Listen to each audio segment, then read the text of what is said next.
Hi everyone, welcome to my channel and welcome to Week in Nintendo. Every Saturday I like to go back through the past week's biggest headlines so you can get all caught up on all things Nintendo. If you're new here and you like these weekly news rundowns, make sure to hit that subscribe button so you can stay up to date on everything happening with the channel. And with all that out of the way, let's go through this week's Nintendo news. Tuesday, we saw the official reveal of the LEGO Nintendo Entertainment System, a surprise that was spoiled a bit since we saw all sorts of leaked images going around the internet on Monday, but it's still a very impressive looking kit and one of those things that I do not need but looks too cool to pass up. With over 2,600 pieces, the set features a Nintendo Entertainment System, complete with an opening cartridge slot and a controller, along with an interactive retro TV set that features a belt-like contraption that you build out of bricks, place inside the TV, and then crank to make it appear as if you're playing a Super Mario Bros. Level. There's even a tiny Mario that makes his way through the course. Placing the LEGO Super Mario Bros. Figure that we saw revealed earlier this year on top of the TV will cause it to play the iconic theme song from the original game. The set looks incredibly detailed and made with love, but I can't help but be scared off a bit by that $229 price tag. I was obsessed with Legos as a kid, and I hope for my parents' sake that they weren't always that expensive. The LEGO Nintendo Entertainment System will be launching on August 1st alongside the other LEGO Super Mario Bros. Kits, and hopefully won't be too hard to get a hold of. So let me know down below if you plan on picking up this brick-based nostalgic homage to Super Mario Bros. Wednesday, we found out that the upcoming Final Fantasy Crystal Chronicles Remastered will not support offline local play and will require an online connection for multiplayer. In a statement released from the game's dev team, they claimed that they were only able to focus on either online or offline multiplayer and made the choice that would, quote, allow more people to play. I guess I can understand that reasoning, but I'm not sure why they were forced to choose between one or the other. The original game did rely on connecting Game Boy Advances to the GameCube for dual screen multiplayer play, so I'm sure that had something to do with it. Final Fantasy Crystal Chronicles Remastered will be coming to PS4, mobile, and Nintendo Switch on August 27th. Now, we're dealing with quite a light week here, so the back half of this week's episode is going to rely on some heavy speculation and rumors. Wednesday, we saw reports that fans had discovered a Super Mario 35th Twitter account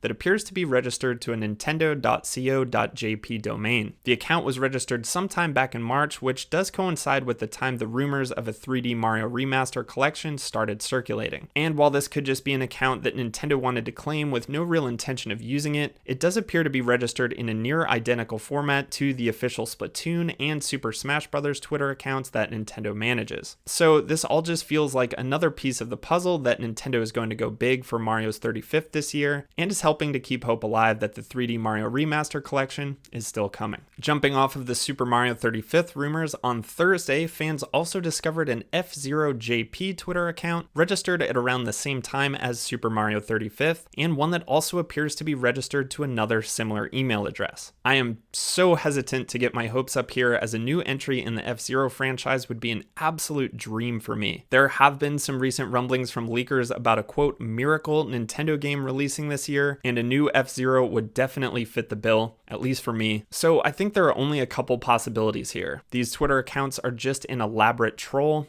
Nintendo is sitting on them just in case, or we are actually getting a 35th anniversary Mario collection, as well as something new in the FZero series. It's a long shot, but at least for now, I'm going to remain hopeful about the latter. Friday, of course, we had the release of Paper Mario: The Origami King, which at the time of recording this video sits at an 81 on Metacritic. Most outlets seem to appreciate the charm of the visuals and the writing, but also found it unfortunate that the battle system is somewhat superficial, with the game doing little to incentivize battling with its lack of XP. I haven't started it yet, but I am looking forward to a chill and charming romp through the Papercraft Mushroom Kingdom. With the release of Origami King now behind us, there are no longer any dated first-party Nintendo titles slated for 2020. Now, of course, this has been a unique year to say the least, and delays and changes in production schedule are to be expected, but hopefully this means it won't be too much longer before we learn more about what's next for the Switch. Still holding out hope for that rumored Monday, July 20th direct. And that does it for this week's Nintendo news, but before we go, it's time for 20 years ago today, where we take a look back at what was happening with Nintendo 20 years ago this week. And this week we'll be talking about a 3DO developed title that came to the Nintendo 64 on July 14th, 2000, Army Men Air Combat. Army Men Air Combat, also known as Air Attack on the PlayStation, was the 5th game in the Army Men franchise, which featured the classic green toy Army Men figurines as the main characters, but the first in the series to take to the skies as a helicopter-based third-person shooter. The game saw generally favorable reviews, sitting at a 77 on Metacritic, with IGN's Aaron Boulding giving the game a 7.6 at the time and saying, "Army Men Air Combat is an extremely decent game. It more or less succeeds in what it sets out to do, but this game wasn't designed to change the face of video gaming or anything like that. The single-player game may start off a little too slowly for many gamers who want an instant challenge, but the 2-player co-op mode is a really great time. The Nintendo 64 is in the middle of quite a drought, and that definitely factors into one's opinion of this game. It may not seem like a knockdown good time on the surface, but you may get some enjoyment out of it if you give it a chance. A rental is recommended, but you may want to save up some cash to buy this cartridge. It may be the only new Nintendo 64 experience you'll have until the highly anticipated Mario Tennis comes out." All these years later, and this sounds oddly familiar, doesn't it? And if you stuck around through all that and like what you saw, please consider liking and subscribing. And until next week, have a great weekend, play some video games, cross your fingers for Monday, and I'll see you next time.